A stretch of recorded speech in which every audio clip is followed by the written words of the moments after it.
Good morning. Today I would like to talk about the Cold War. You know, that period where we all thought that Americans and Soviets would end up killing and destroying the world, but they didn't, so here we are. I would like to talk about a group of individuals whose influence in the Cold War was, I can't express how important they were, but whose contribution is not valued, whose contribution is largely undocumented. I'm talking about the interpreters of the Cold War. Because interpreting is an oral activity, I understand that it seems more difficult to trace back the history of the profession than translators. However, when I started to research the Cold War interpreter's job, I found that most of them had written their biographies, their memoirs, and they were the main source I had to know really what happened in those meetings. There is a lot of confidentiality, of secrecy surrounding meetings between high-profile politicians. So I understand the dilemma, the controversy surrounding publishing the memoirs of interpreters. But I swear it is the only source we've got. I focused on the biographies of the Chinese interpreters of the Ministry of Foreign Affairs and the Soviet interpreters of the Soviet Ministry of Foreign Affairs and the interpreters working at the US State Department, which is basically the equivalent of the Ministry of Foreign Affairs but in the United States. That's why I would like to share with you some of the most interesting and peculiar accounts that I read from these memoirs. I would like to start by sharing an anecdote told by interpreter Viktor Sukhodrev, who is a Soviet interpreter.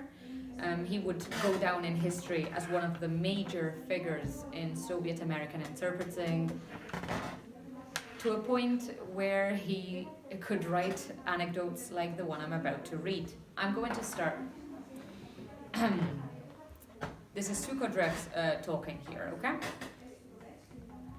Brezhnev, the Soviet leader, Brezhnev looked at the wine and then turned to me and asked if I could ask Nixon to call the waiter to come back with the bottle of vodka.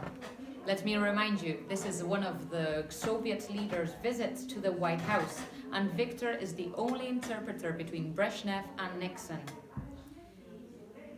So I'll repeat. Brezhnev asks Viktor to ask Nixon in English if he could ask the waiter to come back with the bottle of vodka. Nixon turned to me, to the interpreter, and said, "Viktor, there is a button over there by the door. Would you press it for me?" Viktor pressed it and the waiter returned. And Viktor says, by the time the dinner ended, we had polished away the bottle of vodka. There's two interesting things to mention about this. First of all, I cannot believe that the American president would address the interpreter as Viktor, like it was his cousin or his mate. And the second thing is, we all know that interpreting is hard, but after drinking a bottle of vodka, I really don't know how well we could perform. I find it extremely interesting that in such a tense environment, the American leader and the Soviet interpreter seem to be so close. But I should say this is an exception. Normally, the atmosphere, the environment was not that friendly. Let me tell you that Chinese interpreter Chaozhu told everyone in his memoirs that interpreters of the Chinese Ministry of Foreign Affairs were constantly being re-educated, briefed before the meetings about the objectives of the party. They were constantly interrogated by the intelligence services, and this didn't happen exclusively in the Soviet Union and in China. It wasn't better in the USA. In fact, when in China, Mao Zedong the Chinese leader was referring to his interpreters as these spies, as though they had something to hide. In the USA, the CIA was investigating a Soviet agent called Ola. Why is this Soviet agent of interest to me? Well, she was an interpreter at the United Nations, and she would meet the CIA to tell the CIA about the interpreters that maybe were spreading Soviet propaganda inside the organization, and then at the same time she was accused of working for the Soviet Union. So she was a double secret agent. It's insane that this profession is used to access the most important secrets of the powerful nations of the world. I would like to tell you another anecdote that I find really interesting. When, again, Soviet interpreter Viktor Sukhodrev was asked to interpret in the USSR for the Soviet television a speech given by Nixon, he did it extremely well. He was an outstanding, high-performing interpreter.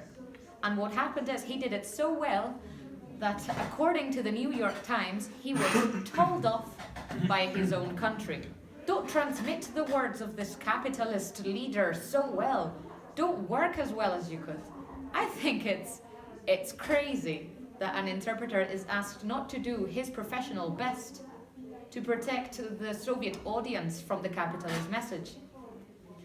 We've been studying interpreting for long. We've heard about the conflict between being completely neutral, impartial, and being loyal to your client. But how do you do that when you're working for your government? How can you show loyalty because you don't want to be re-educated, because you don't want to be punished like other interpreters, because you don't want to be followed by the CIA, and at the same time remain neutral? I don't understand how it works, but I surely admire these men. They were supposed to tone down the controversial comments of their leaders. They would intervene in conversations, and yet, if you look at the archives and you read the conversations that are registered, the interpreters are not mentioned. I don't know if it's just because they're insignificant or because it's obvious that they would be there because there's no other way that they could have possibly communicated.